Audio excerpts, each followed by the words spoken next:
এক উকিল সাহেব একটা ক্লিনিক চালু করল এবং সেই ক্লিনিকের বাইরে থাকা সাইনবোর্ডে লিখে দিল, মাত্র ৩০০ টাকায় যে কোনো রোগের চিকিৎসা করা হয়, যদি রোগী সুস্থ না হয় তাহলে ১,০০০ টাকা ফেরত।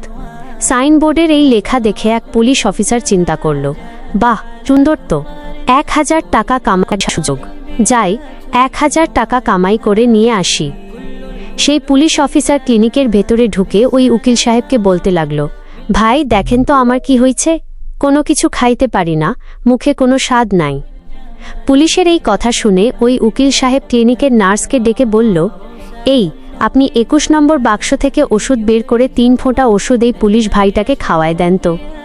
উকিল সাহেবের কথা অনুযায়ী নার্স ওই পুলিশ অফিসারের জিহ্বার মধ্যে ৩ ফোঁটা ওষুধ ঢেলে দিল। তখন সাথে সাথে ওই পুলিশ অফিসার ধমক দিয়ে বলে উঠল, আরে মিয়া, এইটা তো কোনো ওষুধ না, এইটা তো পেট্রোল। তখন ওই উকিল সাহেব বলল, ভাই এই তো আপনার জিহ্বার স্বাদ ফিরে আসছে, এই কারণেই তো আপনি বুঝতে পারছেন এইটা ওষুধ না পেট্রোল। এইবার ৩০০ দিয়ে বিদায় হন। পুলিশের তো মেজাজ গরম, ১,০০০ টাকা কামাই করতে আইসা ৩০০ টাকা লস।